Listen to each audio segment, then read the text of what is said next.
What up? We're Orange Bloods live, and Ohio State has a quarterback and a quarterback problem, and maybe it's the elephant in the room from a game that is now 12 days away. Technically, it's like 11 days, 23 hours, and 59 minutes or something like that. There you go. Oh, we are almost there. Like, comment, subscribe to the page. We absolutely appreciate it. We are Orange Bloods live. And please jump into the Specs chat and give us some super chats. A lot of stuff to talk about today. There are injuries to discuss. Trey Wisner, back.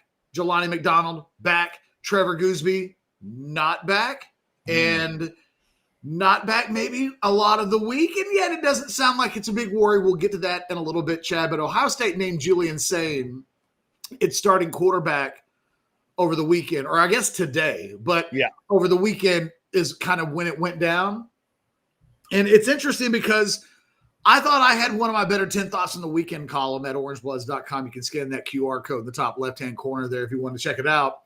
And the thing that you took away from it that I thought was really maybe the most interesting note is the thing that we lead off with today, because I think how in the world can we talk about this monster game coming up on August 30th and not talk about what Ohio State I think is working with at quarterback on the day that they've named their starting quarterback. Well, especially if we're going to use the T word. There's a big word in a couple conversations, Catch, I always listen for, and that word is trust. I listen for it in relationships in life, and I listen for it in sports conversations, especially football, in terms of your team. If I'm talking to my buddy and I say, do you trust your wife? And he can't answer that question quickly, we got to go into a different part of it. In football terms, in football terms, do I trust my defense? Do I trust them to go on the road, in this case, and hang with the Buckeyes? But Catch, what we're talking about today is a whole nother kind of trust. When the guy takes the snap,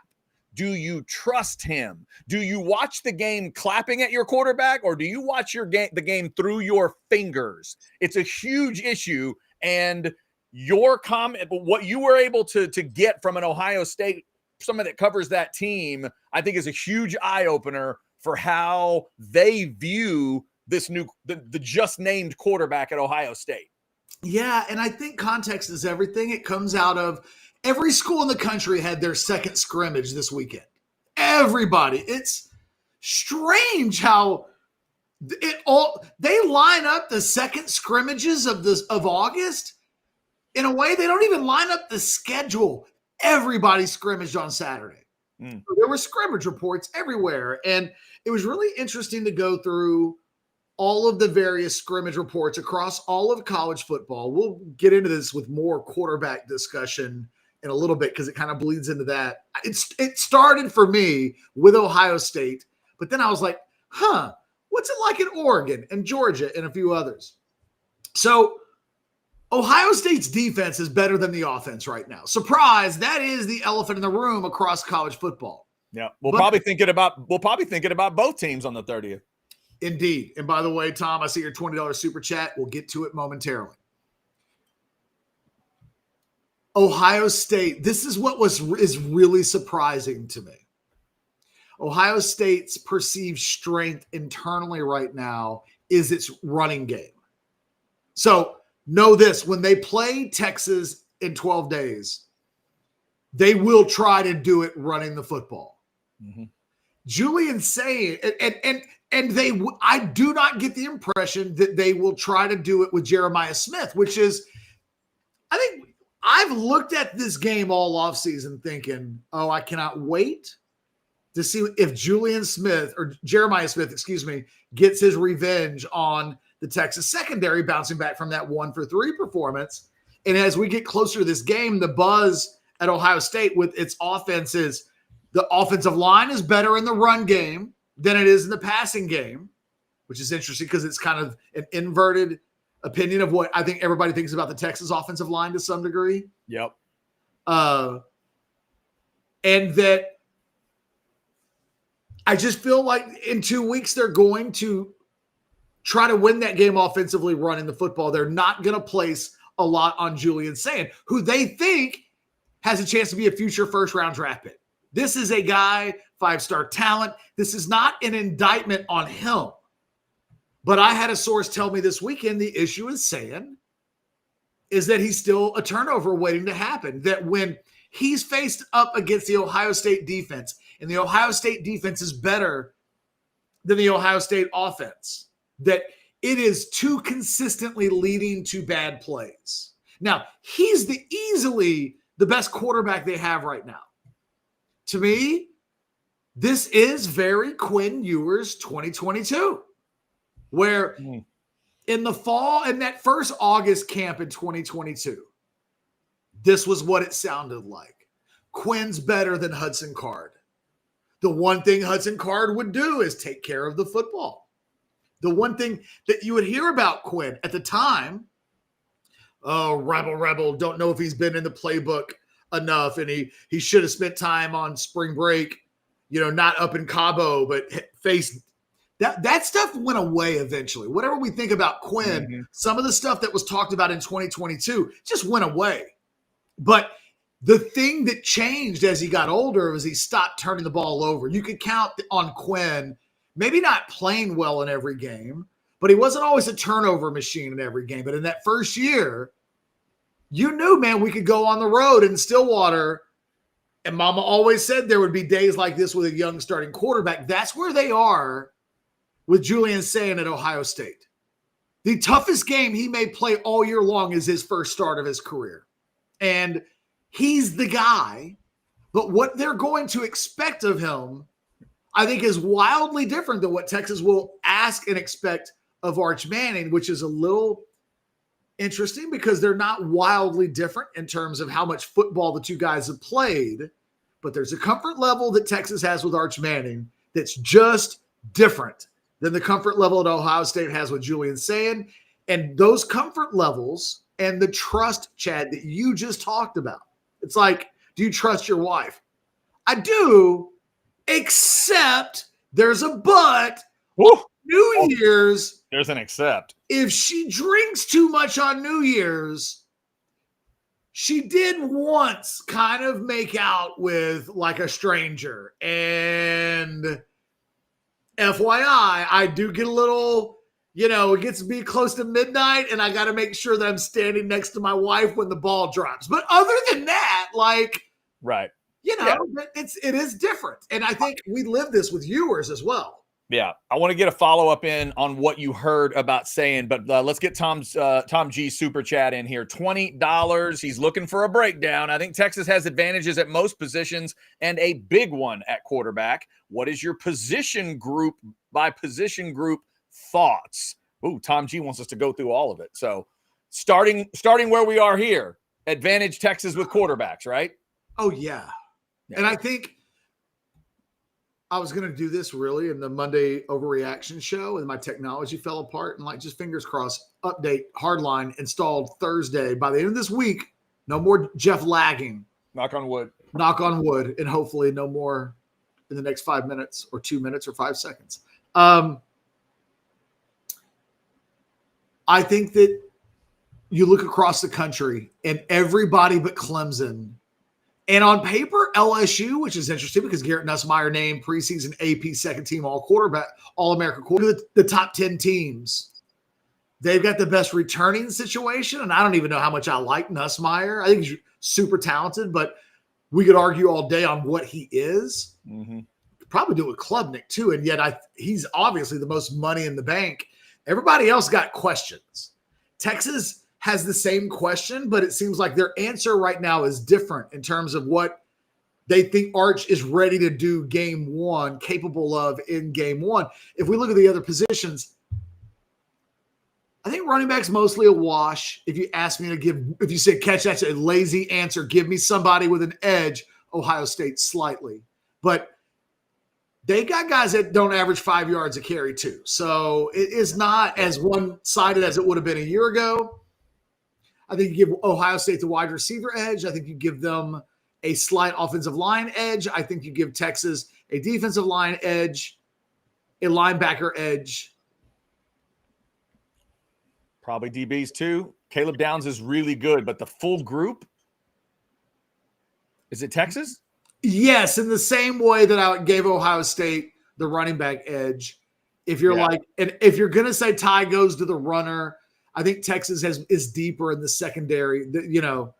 It is awe-inspiring how deep I think they are in the secondary with talent. Yeah. I might lean Texas running back, honestly. If Baxter's back, if he's looking as good as they say he is looking, and Wisner's going to, I might lean Texas there. Ohio State just lost too much to me. The thing is, it seems like Ohio State is realizing the conversation about Ohio State at running back coming into the season was that James Peoples, the former Texas prep kid, was going to be the starter. He limited last year, was at 4.0 yards per carry. Now, look, I know you guys think that I get too nerdy with the numbers, quarterback ratings and things like this, and I do understand it. But the thing about it is it's not subjective. And the more and more I do this, the more and more I try to lean on opinions that are based on non-subjective things, right? So kind of this, I've said this about Reuben Owens. We've said this about the Texas running backs. If you're in the fours, that's not good enough. It's not good enough, especially when most of the games are played against teams that you should be averaging 9 yards a carry against. Like those numbers are baked in with the Sam Houston States of the world with its misleading data, right? Yep. So if you're at a 4, you're at a 4 with all of the misleading data baked in. So I've thought to myself, if that's the guy they're leaning on, they're not as good as they were a year ago when they had NFL dudes. Right. That's why I lean Texas. Again, what they lost, I'm sure the guys they've got coming in are good, but I'll trust in terms of the totality of it. Have a running back coming back with a better than a 4.8 yards per carry in their career. I do feel like this is this position groups are not elite. No, they're definitely not that. You can make a case that other than offensive line for both teams and maybe tight ends. Although both teams have better tight end groups than most people across the country. You're talking about and Jack Injuries at Texas, and then the kid that Ohio State signed in the portal, maybe two of the top candidates to be All-American this year at that position. Yeah, Claire, I think, got second team, if I'm not mistaken, on the AP. Who was first team, out of curiosity? Do you have it in front of you? Let me pull it up for you because I was just thinking to myself. I would just say if we're ranking the position groups at Texas right now, running back for me would be towards the back of the line. And I don't mean that as a slight either for the Ohio State group or the Texas group. They're just so insanely talented everywhere else. Catch the first team tight end as a former A&M quarterback. Oh, it's the Eli Stowers. Eli Stowers at Vandy, yeah. I think I would rather have the kid I'd rather have Claire, if I'm being completely honest. But I know why Stowers is a good player. He'll play in the NFL. He's a good player. He really is. And kind of crazy that happened to A&M of all the guys that you rue the day that guy got away that it didn't work out at quarterback and he just ended up being an All-American tight end is really some BS. It's no big deal. It's no big deal. Catch A&M's never run an offense that needs a tight end. What do you mean he's an All-American tight end? He didn't say that when he left. He said he was a quarterback. He wasn't good enough to play. They're fine. No big deal. Hey, Tom G, we're going to continue to go through group by group here. I promise. I said I went through all the groups. Right. I don't have an answer for special teams. That's true. We got through all that. All right, Tom G, thank you very much for the super chat. If you guys want to throw a super chat in, we will get right to it. You want to talk about the Trevor Goose? Oh, pay a bill, but Chad, when we come back, we'll do the Trevor Gooseby injury thing. Like, let's not wait any longer. Well, no, we definitely do. This offensive line thing, we got to get back into that. Let's remind everybody, the day before Ohio State, we're going to be out at the Deep Eddy Vodka Tasting Room. It'll be Catch's first time to get out there. Maybe make it your first time to get out there. 12 to 3, we're going to do the show. We're going to hang for a little lunch, have some of that Crimson Creek Smokehouse barbecue. It's going to be awesome. And remember, they are open Wednesdays through Sundays now. So an extra day for you there, 12 to 7 on Wednesdays. Don't forget that. And come see us the Friday before the Ohio State game for an OB live event. Come ask Jeff Ketchum any question that you've always wanted to ask him. And, have yourself a little Deep Eddy Vodka cocktail like the one pictured right there. It's going to be a good time. All right. And again, y'all want to Chad and I will be signing autographs. Hell yes. I've signed a few over the years, but not many. I can count them literally on one hand. It's been a while. When I wrote my book a long time ago, people would always ask for that to be signed, and it was always weird. Right. When your friends ask you to sign your book is weird. That is weird. But I haven't written a book in half a generation. It was 2008. By the way, story for another day, but Chad witnessed my process for writing a book, and I would bet you if you asked him, he would suggest you not follow my lead. Yeah. I mean, it worked out well for Catch, right? While ignoring Chad. Like, it's a good During thing. the breaks of a radio show. Call me up. And you can write a book too. I'll tell you how to do it. That was his introduction to me. That online poker at the same time. By the way, we'll tell you about hijack here in a little bit, I promise. So what do we need to know about Gooseby here? It's a hand injury. Matter of Okay. fact, I had somebody email me saying I was at practice. It was a hand injury. The person who emailed me told me that he actually hurt it in the scrimmage and stayed in, which led them to believe it really wasn't that big of a deal. Like, he came out. So it looks like he missed today's practice, Trevor Gooseby. Sark said he will miss other practices this week, but they don't think it's a big deal. He's expected to be back by Ohio State, but arguably the most important and valuable player on this team from a position standpoint, not named Arch Manning, the starting left tackle, last week before Ohio State, or the week of Ohio State, is going to be watching a little bit while that hand gets better. Hearing that, Chad, I tried my best to not yell fire in a crowded theater. In fact, it's not like the thumbnail today said fire. You know what I mean? It did not. That guy. We haven't tried that one yet. With the "it's fine" caption while the room burns around him. We didn't, with Trevor Gooseby's face on the guy. Like, we didn't do that. Well, no. You got to be realistic about it. You said it was a hand injury. But we could have. Yeah, for an offensive lineman. In retrospect, the Trevor Gooseby sitting on the meme with the room on fire saying "it's fine" would have made a great thumbnail. No. Can't do that. It would have been a good idea. In fact, if anybody would have complained about the clickbait, I would have been like, You're not wrong. You're right. But isn't that funny to even think about? Look, I'm not telling everybody to freak out. I'm not freaked out. Sark didn't sound freaked out, but it's not ideal. No, the most important thing, and you mentioned it, and Sailor Joe throws it in. The hand nicked up. Sark said if it was game day, Gooseby would have still been playing. That's part of it. You'd rather be upper body stuff than lower body stuff, I think, with an offensive lineman, because then they're able to go. But it just reminds us all, Catch, about what we've been discussing all summer long in terms of what they did address on the defensive front and what they did not address on the offensive front. So my next thought goes to, is it Chapman that would have stepped in for him at left tackle, Jaden Chapman? He did during the scrimmage, and he almost certainly would have been working with the first team earlier today. Did you get any sense of, don't want to make too much of it, but did you get any sense of like, hey, how'd he do? Well, I think Jaden Chapman is the six-man offensive lineman. Yeah. I think if there's an injury now at either tackle, I think Chapman would be the call. I think his development is one of the real pleasant surprises in this entire offseason, because if you were to ask me of the backup guys right now, who am I most confident of? I don't know if I'm confident that any of them are going to emerge as absolute starters that are on the backups right now. But I think he's the guy that you hear looks good, is playing good. Seems like he played pretty well in the scrimmage. What I actually think is that, and I'm not trying to like blow smoke up anybody's what here and trying to argue that the injury is a good thing, because it's not. I mean, all things being equal, Trevor Gooseby being 100% is optimal. Mm-hmm.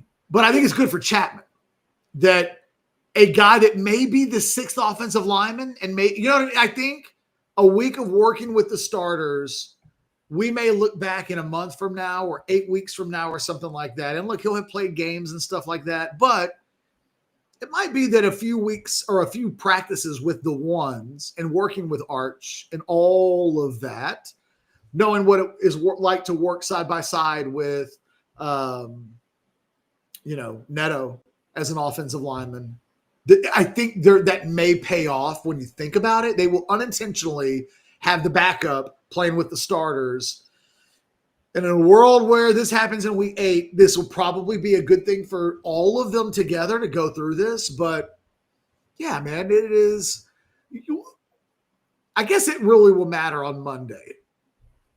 Mm-hmm. On Monday, it's the week of the Ohio State game. He's back, right? But there's nothing this week that he has to be there for, which is the simulation week. They're going to probably all the way to Saturday. And sometimes they've done this in previous years. They'll treat Thursday as a Saturday. So Thursday, they'll wake up at 5 o'clock. They'll do whatever the routine is for Ohio State. They will do that this week. And a lot of times, like I said, they'll do it on a Thursday, and then they'll tell the kids, go, this is your last weekend, go. Go blow off some steam. Go have fun. Don't have too much fun. We play Ohio State in a week, but yep. If you want to go see your mom and your mom lives 45 minutes from here, that's okay. If your mom lives in South Dakota, maybe don't make that trip. But they try to give everybody a couple of days. Go unplug, and then Sunday, be back in the building. You don't get a week off really for months. So Goosby's, you'd rather him miss this week than the last week or the week before, but it isn't critical. But yeah, man, when we get to Monday, and I assume by next Monday he'll be back. But yeah, if we do next Monday's show and it's like Sark just spoke to the media and like he says Goosby will practice at some point this week, I will be yelling fire in a crowded theater at that point. We know you love to do that. All right. ATX Bates, I see your super chat. We will get to it. Before we get to it, Catch, it does have something to do with both of these coaches. Quick question. If you're Sark and Ryan Day, Sark has to give injury reports when he gets to conference, but he doesn't have to for this one. Would you keep everything close to the vest next week and not tell anybody on Monday about Goosby or anybody else? Or would you lay it out on Monday at the presser and say, hey, let's start with injuries, boom, boom, boom? I think in this case, I would go with the latter. Okay. Look, he's not going to say who his backup quarterback is. So there are ways. Ohio State announced its starter today, and Texas probably isn't going to say who their backup is going into the game. Yeah, now, maybe they will. Why would you? But why would you? You can legitimately say that question is yet to have a final answer, and we'll see how I feel after a week of practice. And Sark can get away with that. But I think for the same reasons that Ohio State could have done that with saying at quarterback, this game is its own life form, and what you don't want is one of the local storyline, distracting storylines, even if it's a false narrative, is everything okay? Is Goosby okay? You know what I mean? Like, what they want to project is that they're the number one team in the country going on the road to win a big game, and that they don't have to trick their way. So I don't think they'll go out of their way to give Ohio State information. But I think in an instance like that, it's about controlling the narrative a little bit. And I think Sark will want to address his team on Monday with everything's fine. We are ready. Yeah. I don't want to then say that and then go out and be like, well, we're kind of ready. We think we're ready. We should be ready. I think that they'll want to avoid that the same way Ryan Day didn't want to go to next Monday being asked a question that eventually becomes distracting. I totally agree with the chat. Today, Texas should also announce that Arch Manning is their starting quarterback. That would be fantastic if they did that. Real quick, before I get to that super chat with ATX Bates, let's give love to Texas Card House. You see the logo right up there at the top. This is the Texas Card House info. Say Orange Bloods when you walk in and check in. You'll get 1 month of free club membership, 2 hours of free poker play, 6 different locations across Texas. Speaking of across Texas, all across the great state of Texas, you can play Hijack Poker. Go to hijackpoker.com, sign up, get the $20 bonus, and get to playing online poker as well. Can't wait to get out to Texas Card House. The plan is, as far as I know, we're going to be out there trying to watch those games. I can't wait, man. Those were so much fun. Our man ATX Bates says, I'll trust that Bad Beat Bacon hits like crack in a couple weeks. Yep, I trust that too. I don't trust everything in my world, ATX Bates, but that I trust. I can't wait for the Bad Beat Bacon. Real quick, I saw Cody with this comment in the chat, and I want to bring it up. Okay. Chapman has, it was my favorite swing tackle at practice 2 weeks ago when everyone was healthy. He's right. Like, one of the very first observations when camp started was that Jaden Chapman looks good. Forget about whether he could play or not. Just the eyeball test, even just moving around that first day, it is one of the observations that Cody made and Alex made that have stood out as practice has gone along. As we've heard, Chapman's kind of doing it a little bit. It's easy to remember. It's not a complete shock. Like, he did, if there was a guy on that offensive line that on day one, when they gave us a little bit of an extended peek, that people who wanted to look for something that would stand out, he stood out. So I wanted to give a shout out to Cody because he did call that, and that wasn't right. That was not like everybody on day one came back and went, guys, Jaden Chapman, holy cow. Yeah, I'm glad you saw that. The reason I marked it was exactly the moment when we were after that practice. You gave Cody an open-ended question about what stood out. What was, it was sort of after we had talked about maybe some of the main stuff, and it was what stood out. First thing out of his mouth was Chapman, and I remember the look on your face. It was a little bit of the Scooby-Doo, like, oh, okay, all right. And you're marking it down, like, I'll keep it in mind. So, because those things, good to hear. It's like a marker moment. Right. Like, file that away, because if it happens again, you're probably cooking with grease. Yeah. And it's part of the reason why, because there's a narrative, right? The Chapman steam has been picking up little bit by little bit since the first day. And nobody's going crazy with hyperbole. I don't know that he's good enough to start. I think the vibe is he's the best offensive lineman. And look, we haven't even talked about this because Saturday feels like forever ago. And even though you and I haven't done a show together, but when Sark was asked on Saturday a very specific question, right? The people who were like, oh, he didn't mean anything by this. Hey, maybe he did. Maybe he didn't, right? It's subjective, I suppose. But he was specifically asked, what is your biggest concern right now? So when he used the word biggest concern, know that he was specifically asked about it. So his answer both is set up by the question, but specific to the question. And he said, my biggest concern is probably depth on the offensive line. Mm-hmm. Simple as that. And he goes, obviously. What was really interesting, though, about the answer was what came after he said, and he went through honestly, it was one of the biggest mumbo jumbo answers that Sark has ever given. Because he was like, nobody has 10, and you hope to have 8 with 2 other guys that you feel good about. I was like, wait a minute. What? If you feel good about the 2 spares, then don't you have more than 8? Then you would have 10. You can't be like, you try to have 8, and then those 2 guys that you don't want to count as 10, you still want to feel good about. And it was like, what he was describing is something that he admits never happens. You never feel good about your offensive line with 10 guys. You hope you have 8. Sometimes you have 7. Sometimes you have 6. And look, Texas fans know this better than anybody. Sometimes you don't even have 5. That's not the optimum way to do it. But yeah. So he answered the question but then he said, I don't really have any other questions anywhere else, which that was the part of the answer that for me was the holy cow moment of Saturday's post practice availability. Really fascinating that. Oh, and he said something else today I want to circle back to here in a second. Just remember when we come out of a bill or something, Chad, the other interesting thing from today. But, this team, he likes this team so much while openly willing to concede we could be better on the offensive line and need to be.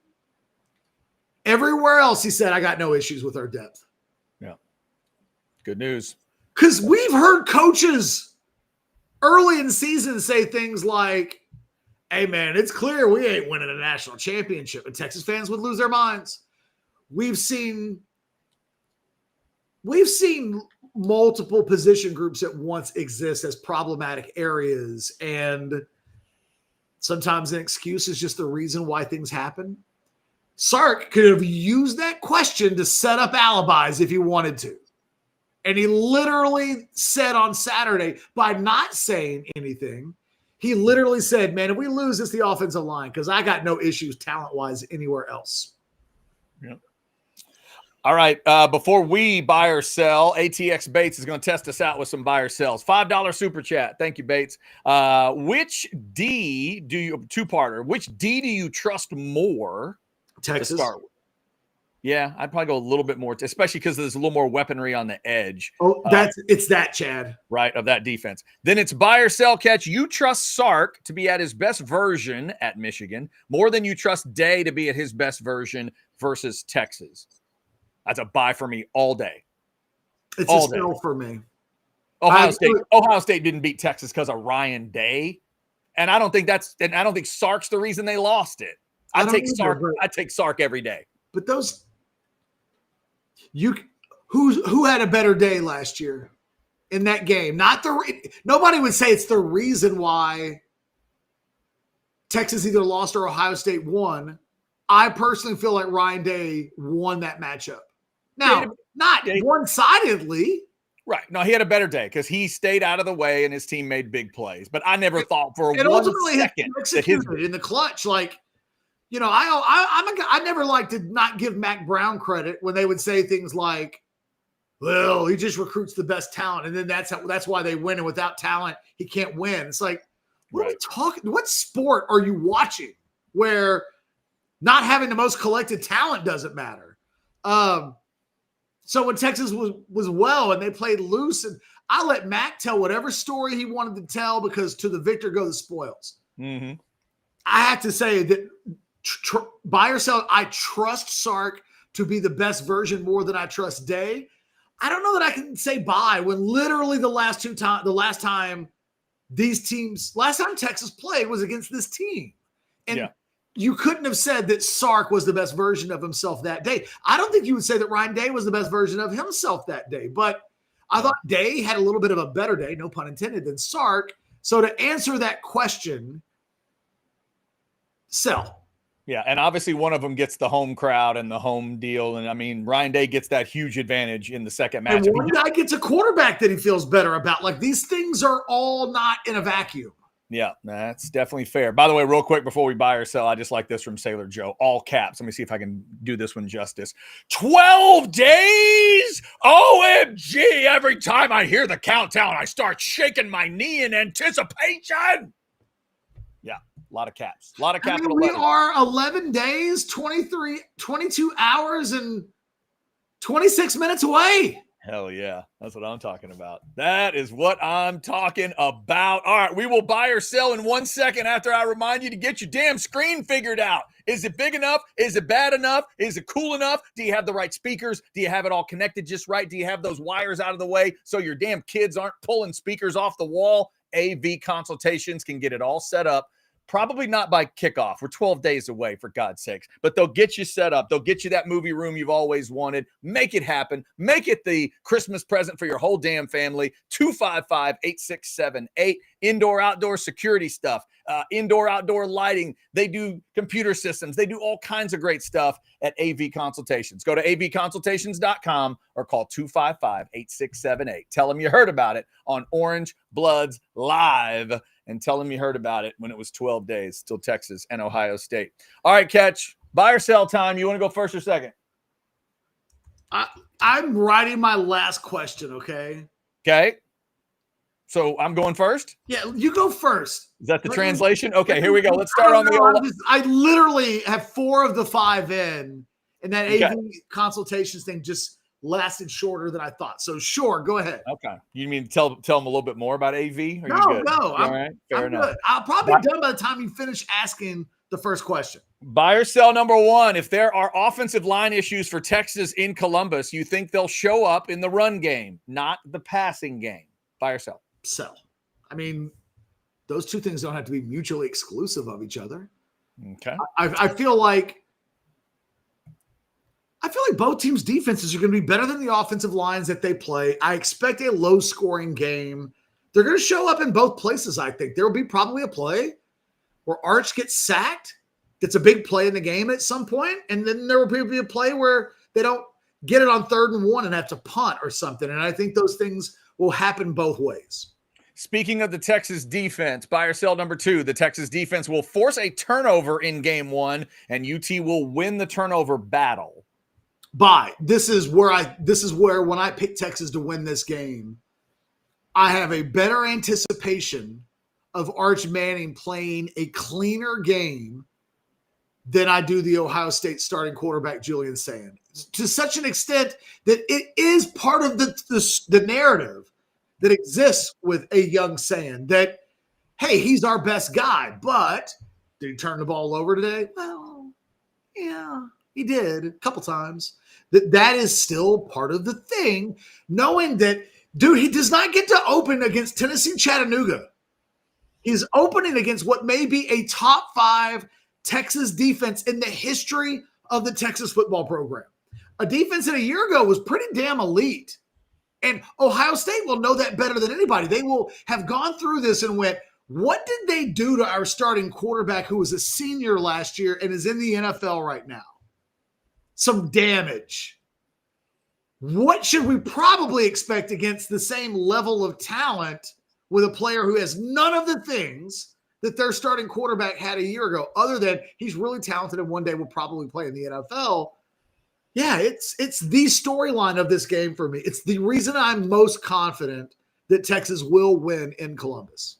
All right, Catch, we're going to the NFL. Be honest at this point in your life. Buy or sell number 3. You want Houston TV to keep you away from Cowboys regular season games too.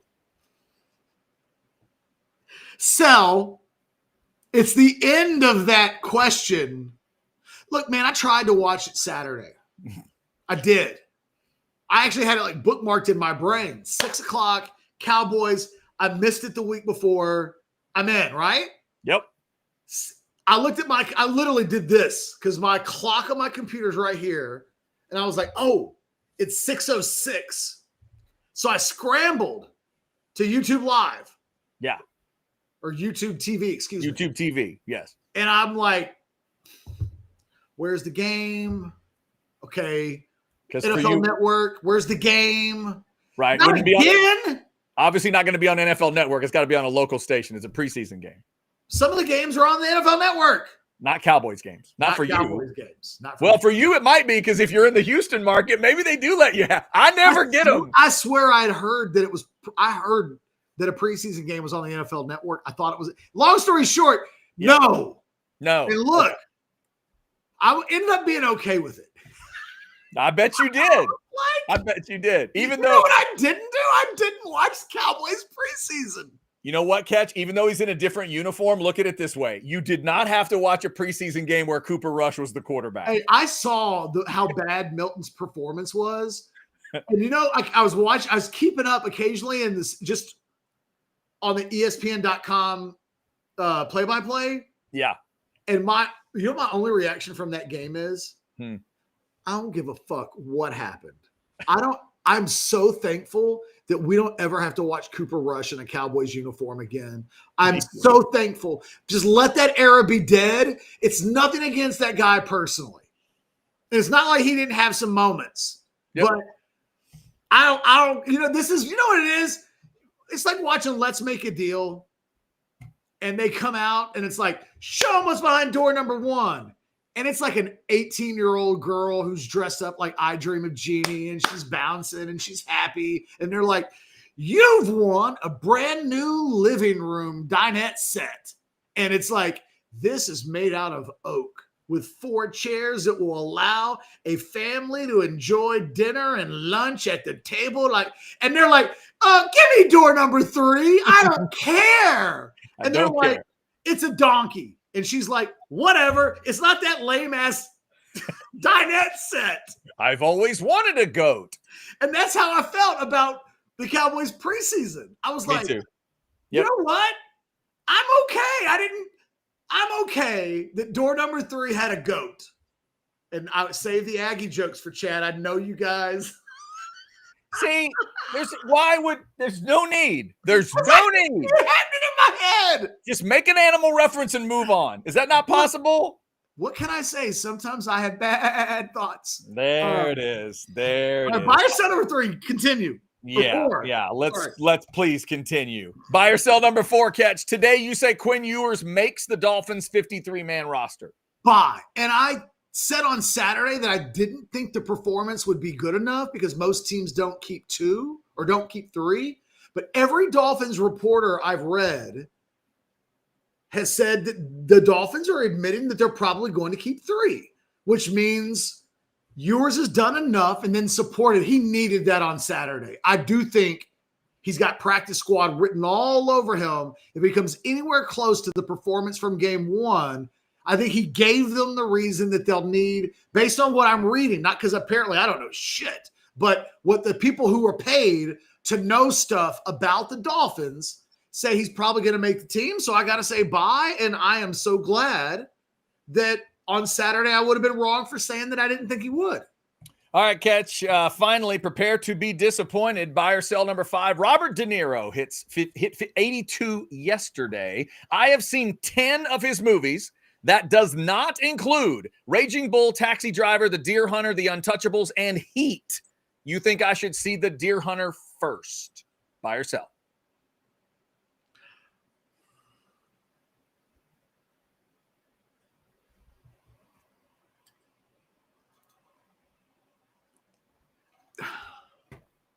Buy. Okay. I'll say this. Raging Bull is a hard watch. All right. It's like watching 12 Years a Slave. You're watching it and you're like, hey, this is a well-acted, terrific movie. And you're like, but if I don't ever have to watch it again, like I will have experienced it and I know it. Like Okay. I've never wanted to. I thought about watching Raging Bull this summer at some point, and I was like, no. Taxi Driver is so neurotic that it's got to be under consideration.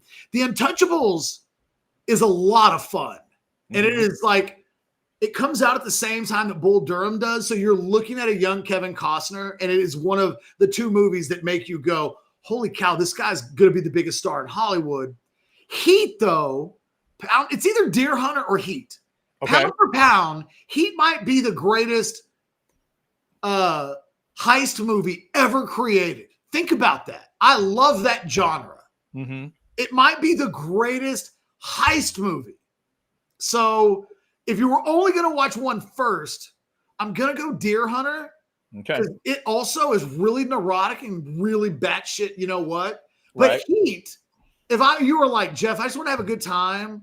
So throw me a De Niro movie that I'll have a good time with. Oh, man, Heat.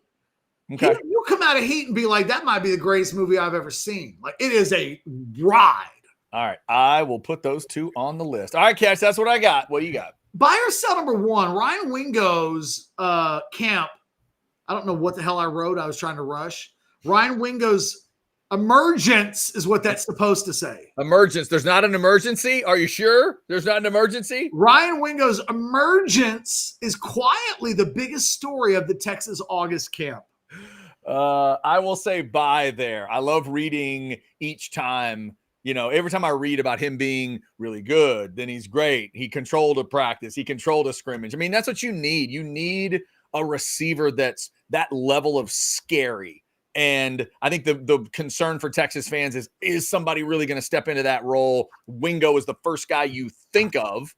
And the fact that he's doing it, it's huge. So I'm going to buy because I feel like he's the type of guy that might be, if you're going to take the top off in Columbus and shut that crowd up, who else is going to do it? Number 1's going to do it. Buy or sell number 2, Texas fans should be at a 5 on the 1 to 10 worry scale with Trevor Gooseby. Too low, too high, just right. You tell me. I think because it's a hand, you're just right, and I'm going to buy it. If it was something else, if that was a pin injury, so to speak, I'd crank it up a little bit. But yeah, right about that. Don't forget about it. You got to be a certain level of concern, but I wouldn't go anything past a 5 since it's a hand injury. Buy or sell number 3, you watched the Dallas Cowboys this weekend, and I didn't, and I'm the winner. Our heads are in the same place. Yeah, right. I peeked in on a very little bit. I've not rewatched all of it yet. I peeked in a little bit, but it's a bye. You absolutely are the winner. We all know what a Cowboys preseason game is nowadays. God help all you kids that are watching the Cowboys and actually feel like they're a real NFL team with real hopes and real dreams. God help all of you. But yeah, it's a bye. You were the winner because you stayed away from it. And I might tell you to stay away from that Thursday night opener against the Eagles. I'm just saying, because I think Andrew Makuba might pick 3 balls off. But anyway. Yeah. When I saw Makuba take that ball back, I thought, why do I feel like that's not the last time I'm going to see Makuba do that? Because he's probably going to start in the opener. Right. He's gonna start, and there's always a chance in the first game. Stuff. Anyway. Yeah. Go ahead and circle the moment on this video. We may play the snippet of this in a couple of weeks. I'm sorry. Carousel number 4. You hate watching elite wrestlers in the UFC as much as I do. I was thinking about buying the card this weekend. Right. And then I heard, well, the real key to this fight is going to be the so-and-so's ability to stay off the mat. I'm so out.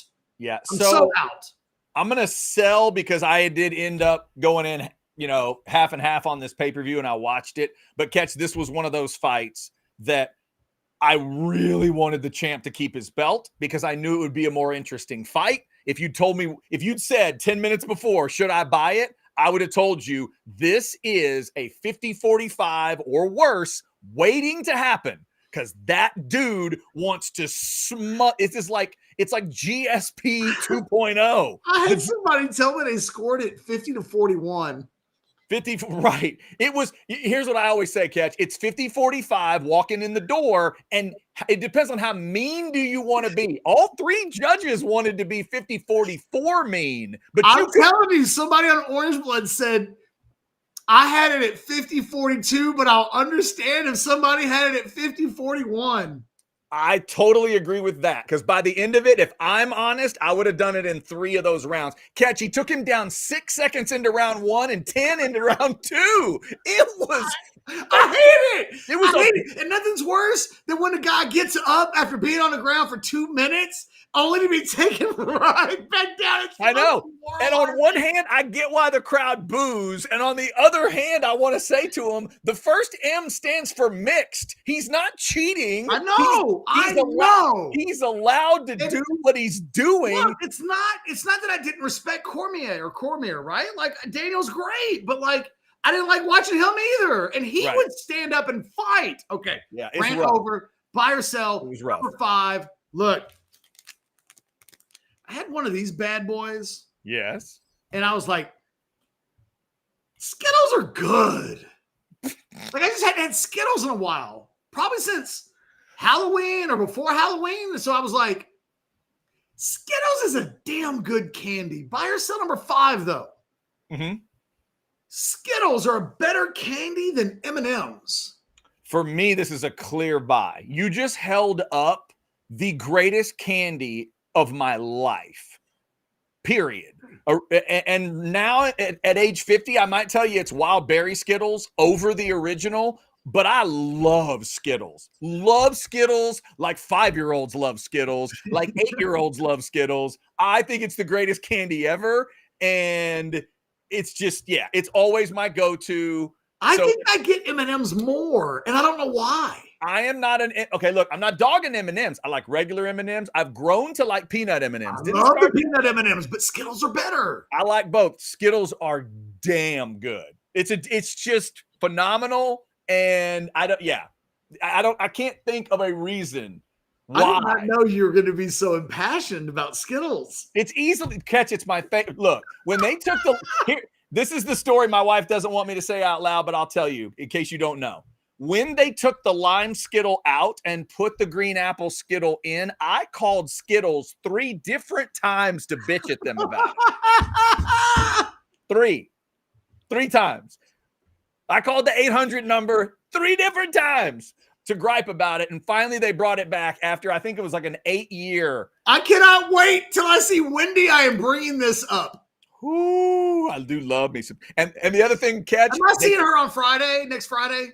Um, Is she working? She can be able to show up.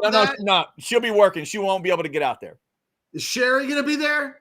I don't think Sherry's going to be working as well. I need somebody to be there. Your daughter? I need somebody there that I can be like, tell me about Chad's Skittle calling the Skittles hotline. Please tell me about it. And I want to see their face when they go, Jesus Christ. Yeah, if I'm not mistaken, I think both girls witnessed one of the calls because I did it in the car while we were driving somewhere as a family. It was fantastic. All right, that's buy or sell. I'm done. All right, that is it. Let me see. Let's get one more. Let me get this super chat. And I know you had one more Sark thing you wanted to hit as well. $5 super chat. Good afternoon, Longhorn fam. We are right around the corner from redemption at Ohio State. Texas by double digits. Can't tell me otherwise. I would love to see that edits. Yeah, redemption in the win, but not redemption at Ohio State. Last time you were there, you did fine there. In edits, I will call. I'll call you. Longhorn football edits. An email or a call, not an email. I've emailed. I got to call you. Just seeing the super chat made me cringe at like, oh crap, I will call. Yeah. Last thing, Sark. I don't know if you missed this. I even wrote about this in my 10 thoughts on the weekend. Sark said on Saturday that he had 15 or 16 defensive starters. And then he said, we've got 3 safeties that I view as starters. Mm-hmm. And then he said, I view all 4 of our linebackers as starters. And then he said, that he basically had 2 starting corners, and then he talked about all the other guys that's coming up. That gets us to 9, which means only 6 or 7 guys are left. Well, they start 4, so I just started asking myself, who are the other guys on the team that he views as starters? He kind of answered the question today and essentially saying out loud that they have 3 defensive tackles that I think he views as starters. And I think Anwar told me it was Murad Watson, Hero Kanu, and Alex January. No Cole Brevard. And he said that they specifically are looking at Shaw and look at him as a guy that needs to be more consistent, which is why he's not in that group. So now, okay, bear with me. All 4 linebackers, 5 DBs, that gets us 9. That gets us 12. If you include those 3 defensive tackles, now we're just 3 or 4 away, right, from that number. And I think if we look at the defensive ends, we would go Burke, Simmons. I think Zena is in that group. And then we're probably at our number. So then it's like, well, who didn't get called out? Well, is Grayson Littleton in that group? And I don't know that he is. Sark didn't mention him as a guy that's in it. You start saying, are any of the freshmen, Lance Jackson, Bo Barnes, anybody make a move? Joe, anybody at all? And I think the answer is at this point, Sark subconsciously, because I don't think he meant that answer to be dove into to the depth that I did. But I've now been able to take his answer and map out every single guy that's inside of that answer, and it tells us who's not inside of that answer. Interesting. All right, Wes, I see that super chat. I'll get you right after we hear from Specs. This summer, when the sun scorches and sanity is one sweat beat away from collapse, a hero rises. Specs, your cathedral of cold cans, your oasis of cool. All right, before we get out of here, $10 super chat from our guy, Wes. What up, Wes? My dear friends, keep up the awesome work. We will do it, Wes. We hope you're doing well. I dig that logo. That's very cool. And also, I would never do it, but I love it. ATX Bait says, I know a guy who replaced the ice in his fridge with peanut M&Ms. So when he hits the button to get ice, he gets M&Ms instead. Catch, I have not done that with Skittles. I don't like them that much. That would be deadly if I tried ATX that. Baits, does your friend have diabetes? Because I look at the squirrels outside my windows. My wife is constantly feeding the squirrels corn, and we have squirrels that line up around the block to come to our house to eat and all of the squirrels in our neighborhood are fat. they're all just eating this corn. We're giving the entire neighborhood diabetes. And I feel like if you had a refrigerator that shot out M&Ms, like that just feels like injecting disease into your body at some point. That is just wrong, but I love the idea. It sounds awesome. Oh, it really does. It also sounds like when you guys are like, Jeff, you look great. You look like you've been doing better, man. You're getting into shape. And it's like, you know what? They never say, did you put in an M&M dispenser in your refrigerator? I never. Chad, you look great. Are you eating too many Skittles? Yes, that's exactly. Oh, no, I set it up so that it shoots out of the ice dispenser. Yeah, it's fantastic. Keeps me that on dude track. Does not weigh 145 pounds. I promise you. No. That dude does not get to talk about portion control. Almost 900 of you in the Specs chat as we get ready to close here. Thank y'all for liking, subscribing, getting those notifications. Thank you for helping us get those subscriber numbers on YouTube up to where they are. We appreciate you. Y'all take care. We'll talk to you tomorrow. Modcast Tuesday tomorrow at 12. We'll get the crew in. Catch will be back on Wednesday. The connection was great today.